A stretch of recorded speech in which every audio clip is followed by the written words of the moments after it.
Seorang warga Simalungun, Sumatera Utara menolak dievakuasi tim medis setelah dinyatakan positif corona berdasarkan hasil swab.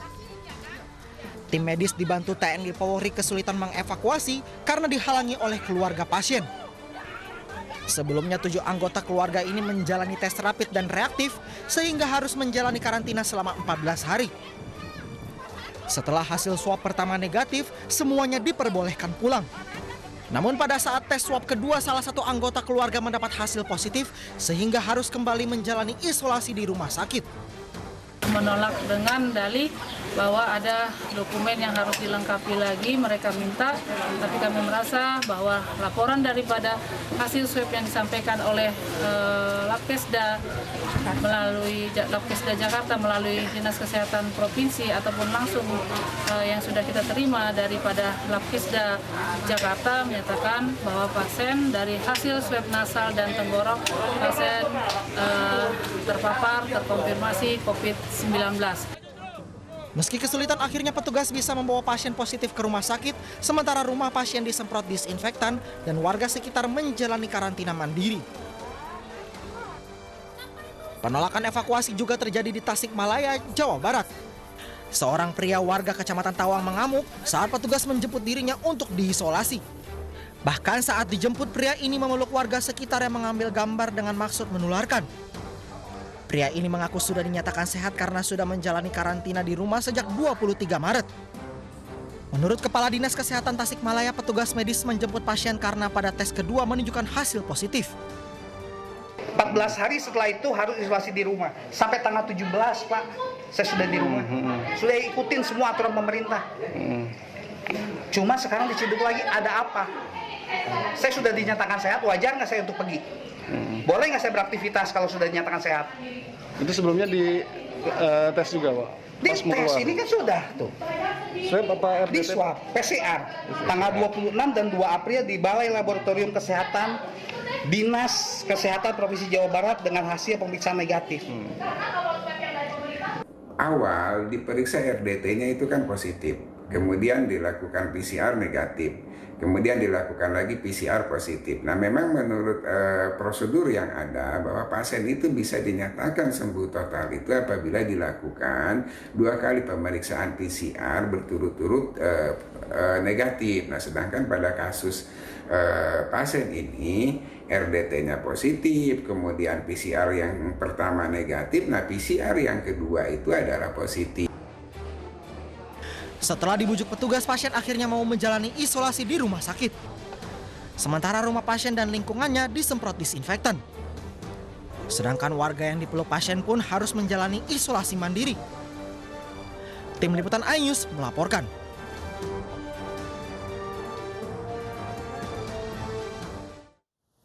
Dan untuk membahas banyaknya penolakan warga positif corona saat dijemput petugas, sudah bergabung bersama kami psikolog Sani Budiantini Hermawan. Selamat sore, Assalamualaikum Bu Sani. Waalaikumsalam warahmatullahi wabarakatuh.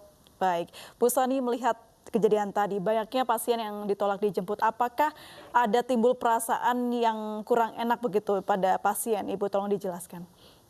Ya, memang tentunya ketika seseorang dinyatakan COVID-19 dan harus dievakuasi, butuh step-step yang harus meyakinkan penderita bahwa apa yang dilakukan ini adalah untuk kebaikannya.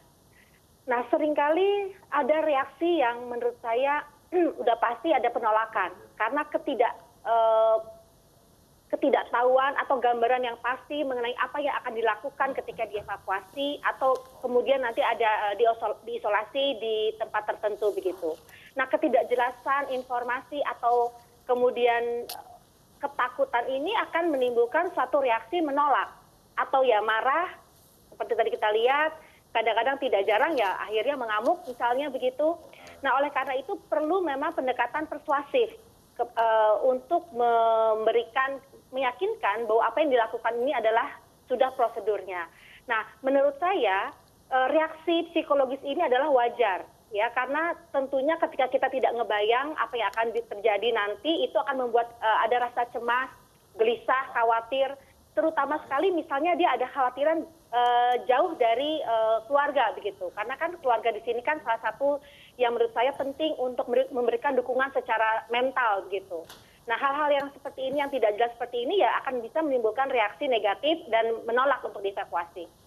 Baik, Ibu Sani, apakah dengan penjemputan petugas menggunakan APD lengkap, kemudian stigma yang sering melekat di masyarakat terhadap orang yang positif virus corona, inikah yang menjadikan orang pasien positif corona ini enggan untuk dievakuasi?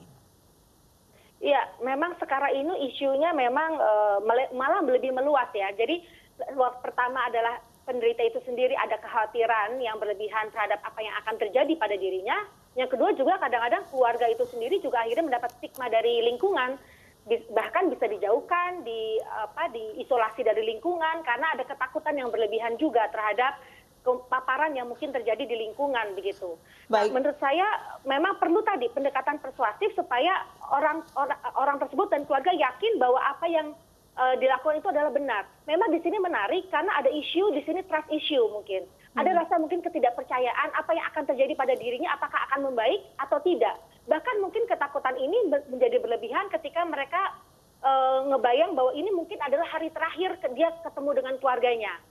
Karena kita tidak tahu apa yang terjadi dari penderita ini, apakah masalahnya akan lebih serius atau akan sembuh. Jadi ketidakpastian ini, kegelisahan ini tentunya akan membuat orang semakin takut ketika dievakuasi di tempat saat penjemputan itu datang begitu. Baik, Ibu Sani, kira-kira apa sih Bu yang menyebabkan ketakutan ini berkembang menjadi begitu luas di masyarakat? Apakah karena hoax yang beredar ataukah pemberitaan di media yang mempengaruhi psikologi dari penderita virus corona ini? Ya betul, saya rasa sih memang hampir semua orang mengalami stres atau tekanan terhadap adanya COVID-19 ini. Jadi itu sebenarnya wajar. Apalagi penderita yang memang sudah terkena, bahkan mungkin ODP atau PDP juga kan istilahnya dia mengalami satu fase di mana kekhawatiran yang mendalam terhadap kesehatannya, terhadap apakah dia akan sembuh atau tidak dan lain sebagainya.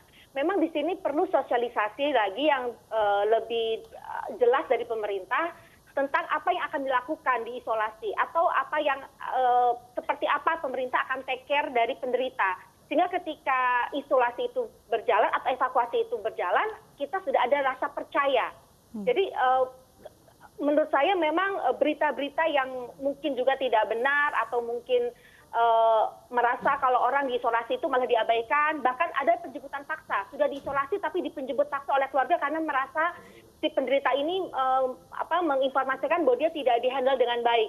Nah, hal-hal itu harus langsung dijelaskan oleh pemerintah apa yang dilakukan sehingga berita yang kurang baik ini bisa diklarifikasi dengan hal-hal yang lebih baik dan menimbulkan rasa percaya di masyarakat bahwa ini yang dilakukan pemerintah sudah benar begitu. Baik Ibu Sani, bagaimana sih cara untuk mengelola atau mengolah emosi masyarakat Indonesia yang saat ini terbagi ada dua kutub ekstrem, satu yang sama sekali abai, yang satu ini yang sangat ketakutan. Seperti apa jalan tengah atau jalan tengah informasi yang harus diberikan oleh pemerintah?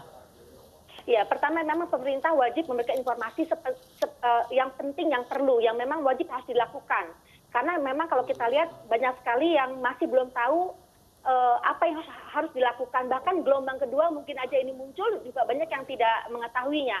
Sehingga kemudian timbul sikap abai, ya, sikap yang tidak peduli. Nah, ini yang membahayakan. Oleh karena itu sebenarnya lingkungan juga memiliki social responsibility untuk mengingatkan. Ketika kita ada anggota keluarga yang terlalu abai, kita perlu mengingatkan, perlu mengajak dia untuk lebih alert begitu, lebih waspada begitu, untuk melakukan hal-hal yang melindungi dirinya maupun lingkungan. Yang kedua adalah orang yang berlebihan. Menanggapi ini secara berlebihan memang harus ditenangkan. Karena bagaimanapun juga kecemasan yang berlebihan justru akan mengakibatkan diri seseorang menjadi turun stamina-nya, justru makin rentan terkena satu paparan virus begitu. Oleh karena itu kita sebagai manusia harus menjadikan diri kita sehat mental dan memang waspada. Salah satunya adalah kita harus melakukan apa yang pemerintah minta, yaitu memakai masker, menjaga jarak, kemudian memakai sarung tangan dan memang tidak berkumpul begitu ya.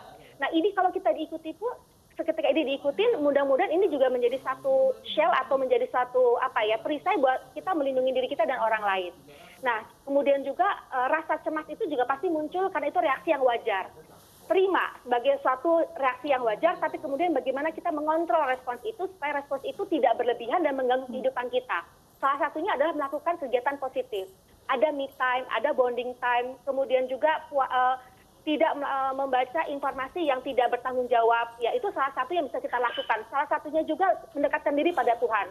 Saya melihat dari klien-klien saya ketika kita mendekatkan diri pada Tuhan, jauh rasa ketahanan mental kita jauh lebih baik dibanding seseorang yang mungkin dalam fase ini tidak melakukan apapun atau hanya undoing ya, jadi lebih tidak melakukan hal yang positif begitu. Baik. Ya, Ibu Sani, kalau misalnya kita melihat dari tayangan yang ada di layar begitu, masyarakat atau pasien yang menolak ini hingga mengamuk. Kalau tadi yang Ibu jelaskan adalah bagaimana caranya agar masyarakat menerima dan memahami. Lalu seperti apa treatmentnya ketika pasien ini sudah mengamuk dan tidak mau diajak untuk berobat begitu, Ibu?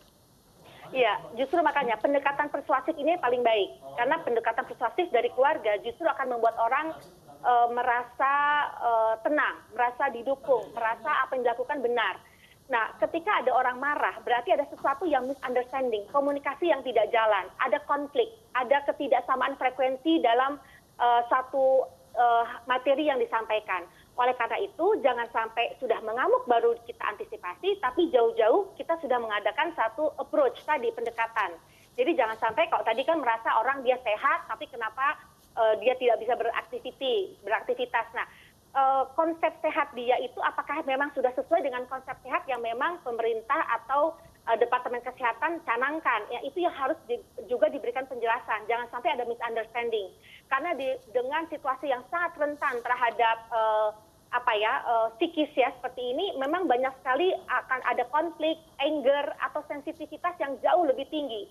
Nah, oleh karena itu jangan sampai situasi yang menekan ini malah jadinya lebih parah lagi atau lebih tidak nyaman karena adanya reaksi emosi yang ekspresif yang akhirnya merugikan orang lain.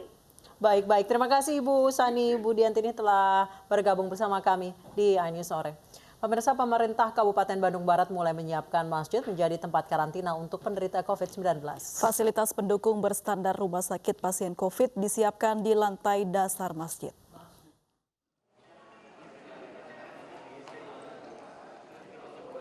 Lantai dasar Masjid As-Siddiq Kabupaten Bandung Barat ini telah berubah layaknya rumah sakit untuk merawat pasien COVID-19. Lantai dasar masjid ini telah dilengkapi sejumlah perlengkapan seperti tempat tidur, televisi, kipas angin, tempat setrika, dan ruang tunggu. Ruang isolasi ini dapat merawat 87 pasien yang dijaga petugas medis selama 24 jam. 27 Pak. 27 orang. Belum 3 lagi. 3 lagi itu sekitar 60. Ya sekitar 87. Dan minggu depan mulai kita launching semuanya di 3 rumah sakit itu, dan hari ini barangkali yang pertama. Mudah-mudahan ini di bawah masjid, mudah-mudahan COVID-nya segera selesai. Dengan adanya fasilitas tambahan untuk pasien COVID-19 ini, warga tidak perlu lagi mengisolasi mandiri. Pemerintah Kabupaten Bandung Barat menjamin ruangan isolasi ini sesuai standar rumah sakit. Desainnya pun dibuat nyaman untuk membantu proses penyembuhan. Dari Bandung Barat, Jawa Barat, Iwono, iNews melaporkan. Pemirsa, meski mayoritas wilayah berstatus zona merah, pemerintah Provinsi Jawa Timur mengizinkan warga menunaikan sholat Idul Fitri di masjid. Namun pelaksanaan sholat Id harus memenuhi sejumlah syarat. Iya, karena menghadirkan khataman Quran. Pemerintah Provinsi Jawa Timur mengizinkan warga menunaikan sholat Idul Fitri di masjid. Namun pelaksanaannya harus memenuhi 5 syarat. Di antaranya, jemaah wajib mengenakan masker, jarak saf antar jemaah minimal 2 meter, mencuci tangan sebelum masuk masjid, pengecekan suhu tubuh di pintu masjid, dan mempersingkat khotbah serta bacaan sholat. Menurut pihak Pemprov Jawa Timur, kelonggaran ibadah di tengah pandemi corona ini berasal dari masukan sejumlah tokoh agama.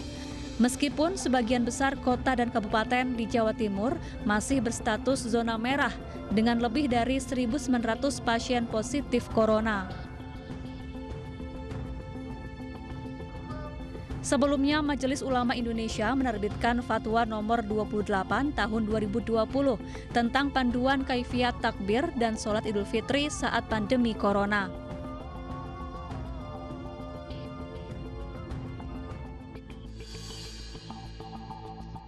Dalam fatwa dijelaskan umat Islam di kawasan COVID-19 yang terkendali bisa menggelar sholat Id berjamaah di tanah lapang, masjid, atau tempat lain.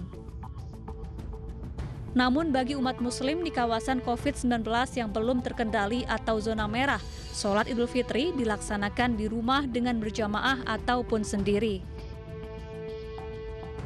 Namun pelaksanaan sholat Idul Fitri di rumah atau masjid tetap harus melaksanakan protokol kesehatan.